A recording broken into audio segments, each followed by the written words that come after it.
The next part that we are going to see in this unit is the HTML. So HTML is a language with which we are able to develop our websites. So it is not just HTML. I mean, the website that we are talking about is going to contain HTML. Along with HTML, we shall have CSS, we shall have JavaScript. So you can combine these three languages and develop and design a very beautiful user interactive websites. So let us just have a little introduction on HTML. So HTML stands for Hypertext Markup Language. So now this HTML language is basically containing tags. They are called as tags or elements. Have a look at the slide there. HTML is a standard markup language which is used for creating web pages. So by web pages, we are talking about websites here because a group of web pages together will be forming websites. So it describes the structure of web pages through HTML elements or tags. So if you would talk about your traditional programming languages, you would not have the term there tags or elements. You will most of the times the traditional programming language will have brackets. You begin them with curly braces, end them with curly braces, and you would end them with a semicolon. But here in HTML, there are no brackets, there are no curly braces or round braces. All you have is the tags or the elements. So you can see here when I've written there in the example in angular brackets, you open the tag here with the left angular bracket, write the tag. So we are going to study which are the different kinds of tags that this HTML language has and how we can make use of these tags. Be- uh, Initially, you will, whenever you begin an HTML document, the first tag that will be there is going to be the HTML. So the tag with which this HTML programming begins is the HTML tag. So how do you end the HTML tag? With again a left angular bracket. You have this tilt and then HTML and again close. So we will study what are the different kinds of tags in when we start with the programming language. I mean the programs here.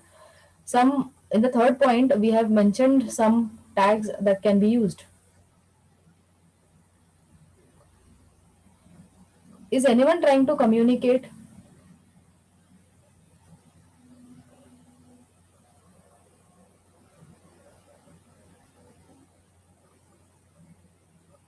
Please mute yourself, mute your mics.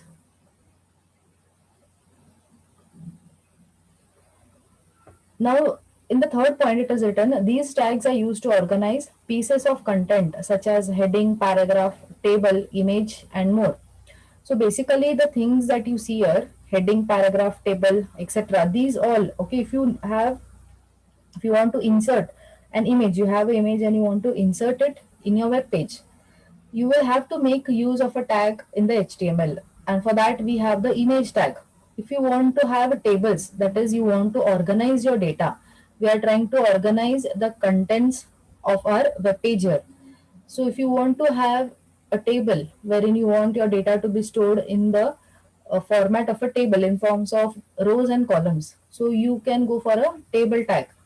Then, whenever a new paragraph on the web pages you see, you can have set of text lines which are treated as paragraphs. For that, you can make use of the paragraph tag. Then you have heading. So in heading, basically, you know that, like, for example, you take this slide, the heading here, HTML, the font size is big and it is in bold, whereas the content, the font size here is small. So similarly, we have heading tags in HTML which range from H1 to H6, and the whenever you want to specify a particular kind of a heading, that is the font size, you can just go for the heading tags. Next, you don't see HTML tags when you open a web page, as browsers don't display the tags and use them only to render the content of a web page. Now, usually, whenever you have written programs in C programming or you have written it in Java, you have coded it. Especially we'll stick to C programming. You are able to see the code when you run. Just the output is visible. The like what I'm trying to tell here is the interface that you have is just programming and that of output. There is no graphical user interface. But when we talk about HTML, when we are making use of these tags, what the browser is going to do, the browser is going to process your HTML, the code that you have written in HTML, and try to display it to the user in the form of a web page. That is, the tags will not be displayed, but the content that you have put inside the tag is going to be displayed. So because of this processing feature and because of this facility wherein we are able to convert the code that is written in HTML with the help of a browser and then display it to the user in the form of a very colorful interactive page. Whereas when we talk for other programming languages, no doubt we are not developing any websites there with the help of C programming or with the help of other programming languages. Java, a little yes, you can develop again websites there. But when specifically we talk about HTML here, the important role here is that of a browser. Because if browsers would not have the capability to convert or to process your HTML languages, then simply on the website also you would get to see the HTML tags itself.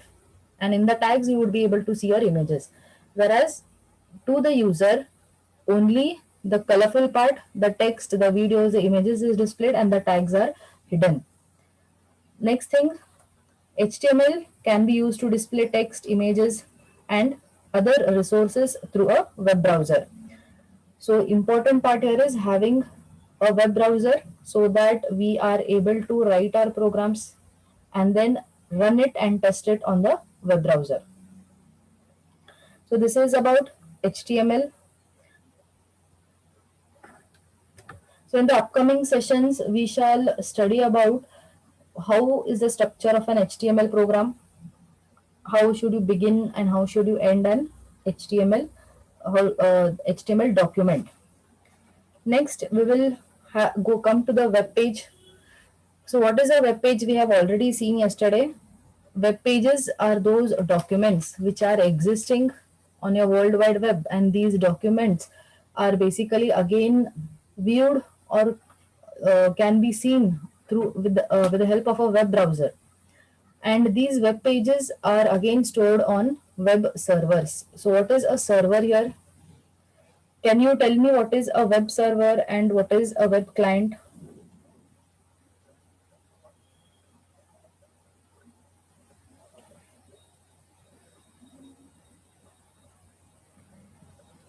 Yes, anyone?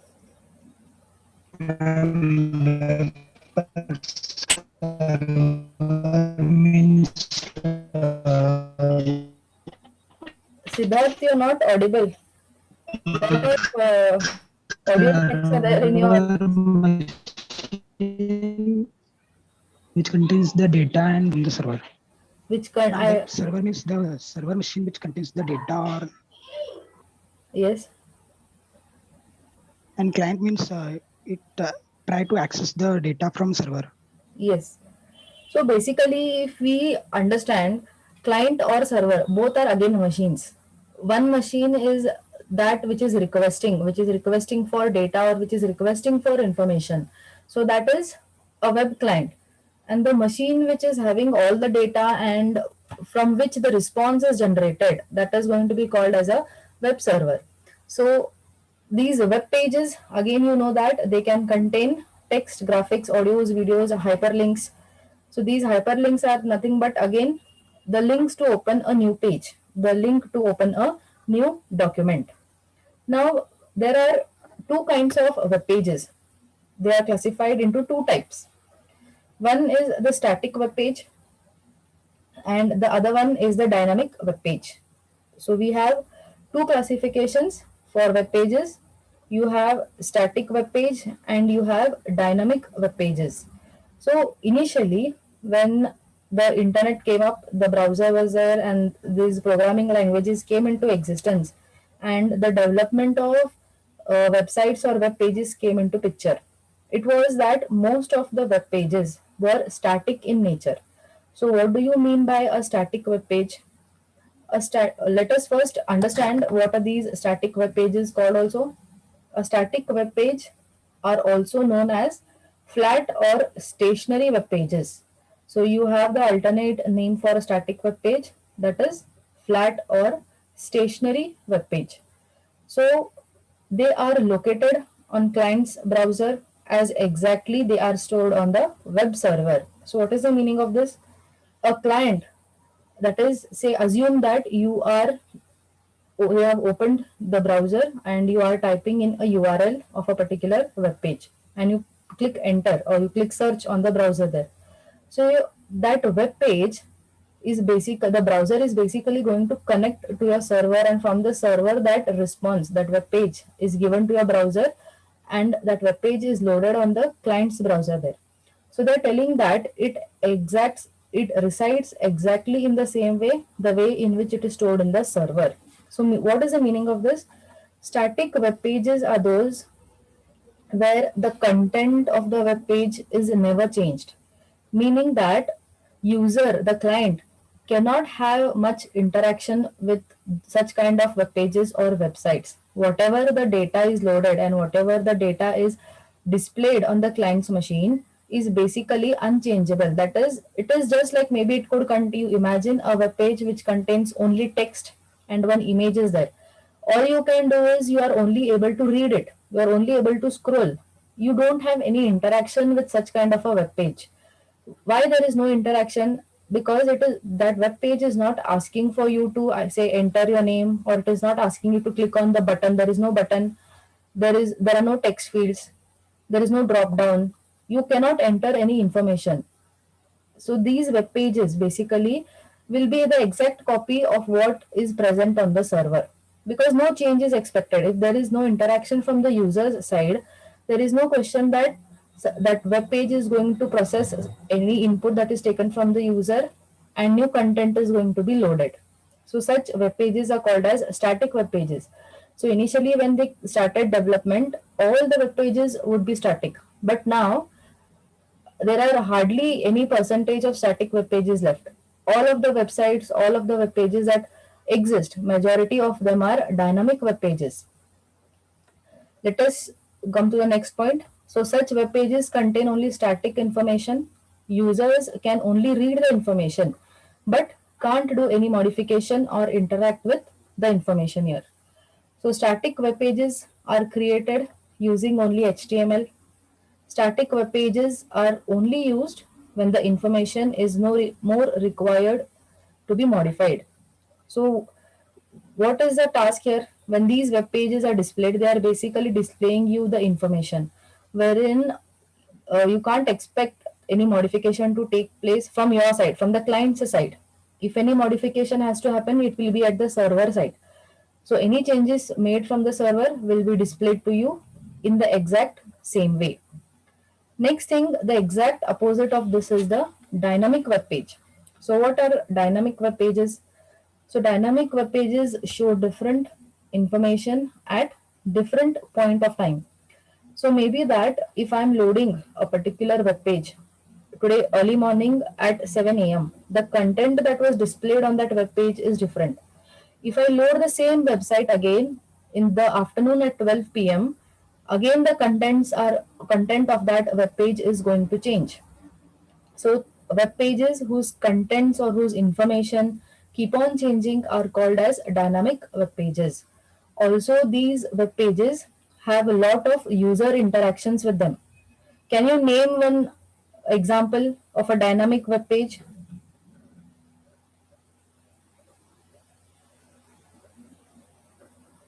News channel web pages. I didn't hear. News channel web pages. Yes, news channel web pages. Because the news there is continuously getting updated. So as and how you access the web page at different times, the content is loaded differently there. Also, stock market, the websites which work on stock markets or which present the information on stock markets, every now and then how the share price goes up and down, the content that is going to be displayed on that web pages is different. So it is possible to change a portion of a web page without loading the entire page, because this is one important feature of HTML, that if you want to change any part, you don't have to again start coding from before. That I mean the entire page, you don't have to code the entire page again. Only that small portion which you want to update or which you want to change, only that part can be recoded.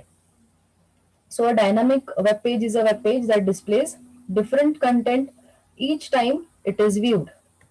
So as she gave the example of a news website or a stock website. So these websites keep on changing their content every moment as and how the user is going to load them. Now next thing is, after these web pages, we'll have a look at the protocol. So yesterday you mentioned that websites work on HTTP protocol. I had given you the task of coming up with at least 3 websites which begin with HTTP. Have you done your homework? Were you able to find out any websites? Yes, ma'am. Yes, tell me.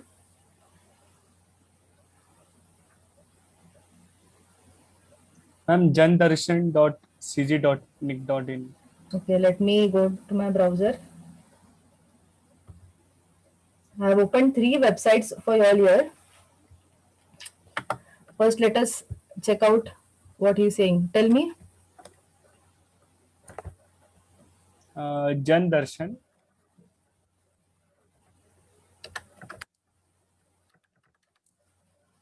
The first one, Jan Darshan. Yes, ma'am. Yes, ma'am.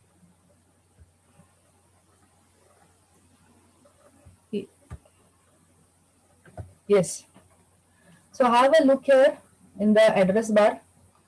It is showing you not secure. So if I click on this, read what information you're getting. Your connection to this site is not secure. So you should not enter any sensitive information on this site, like passwords or your credit card numbers, debit card numbers, because it could easily be stolen by the hackers or the attackers. Okay, so this is one site. I guess I have some more websites here in the chat box. Jan Darshan is done. Let me check with this. We have, somebody has mentioned here,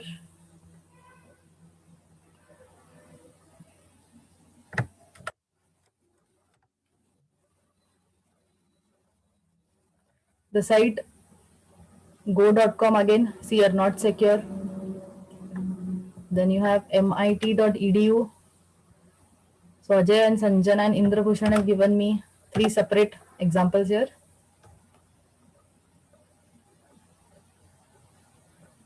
So it has turned to be secured, web.mit.edu.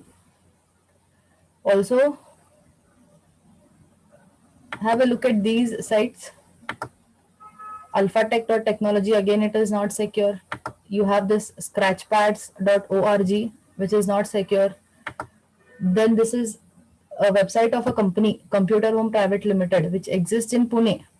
So again, this website is again not secure. Then, yes, Siddharth has also mentioned the same, scratchpads. I have already shown that.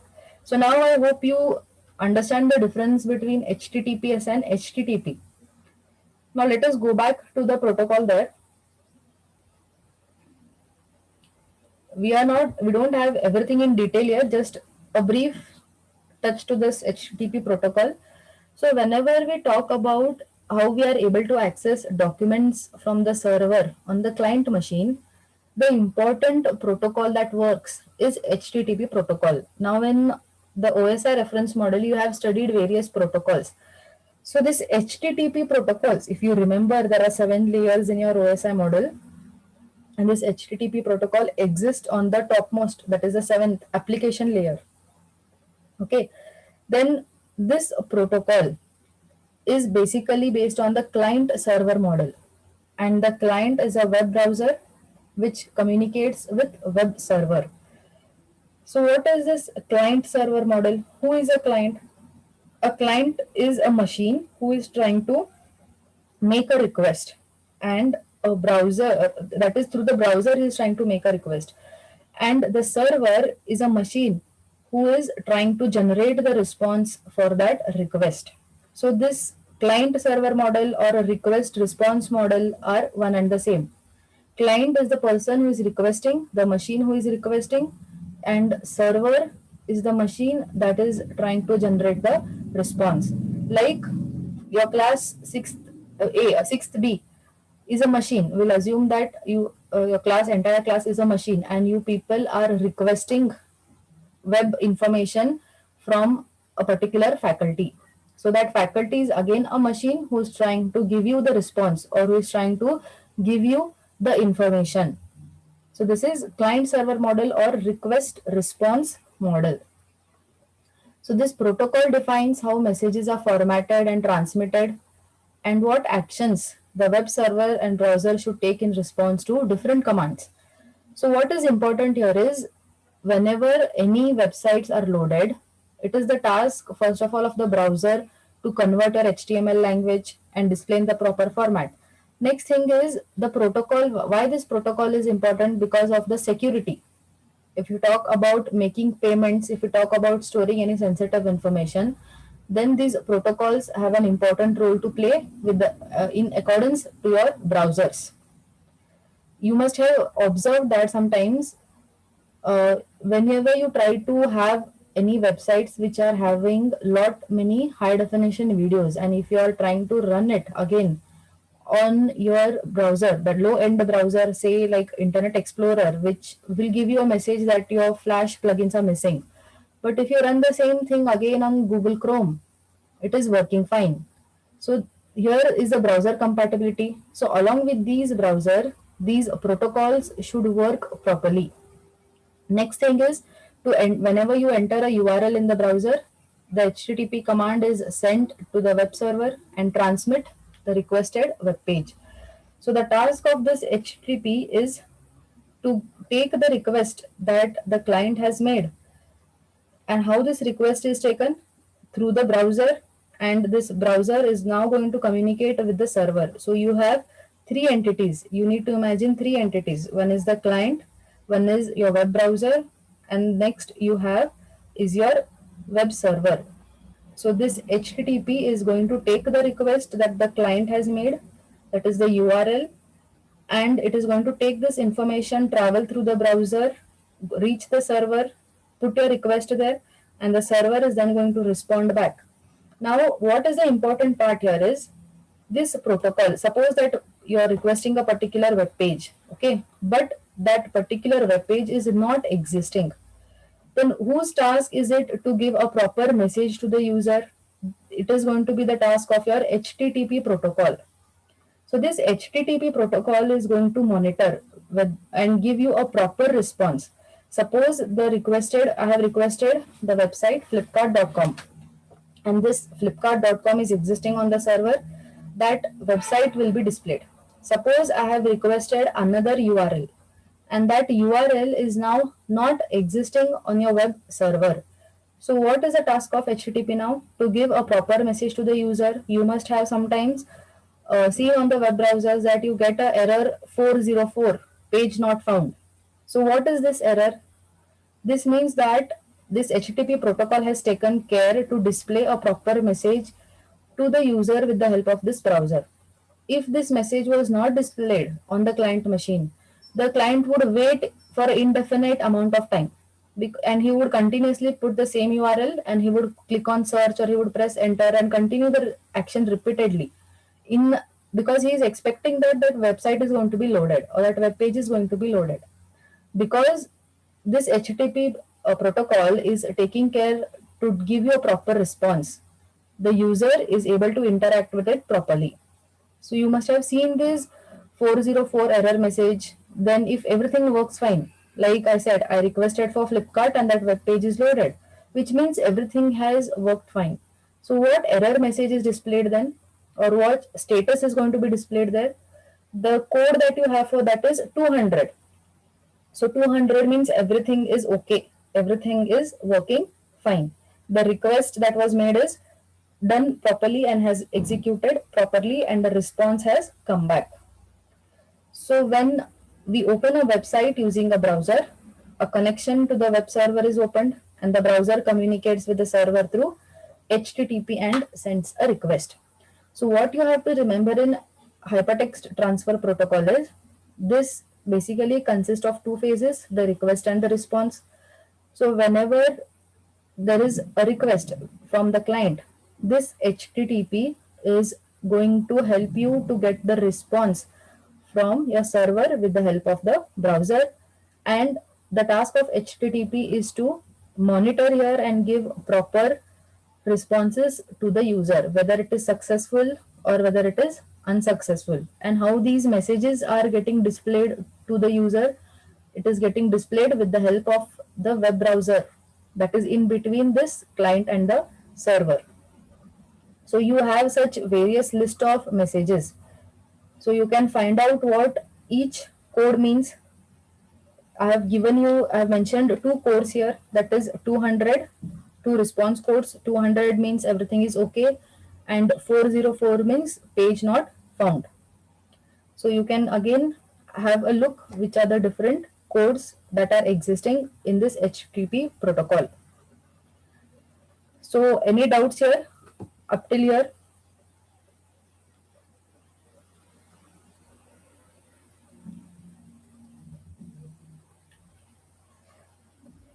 Now you tell me the next thing. When we are talking about these protocols, when we are talking about internet web pages, security is an important feature. In turn, what do you mean by security now? Making sure that there is no data breach. Yes, there is no data breach. And in what terms could this data breach take place?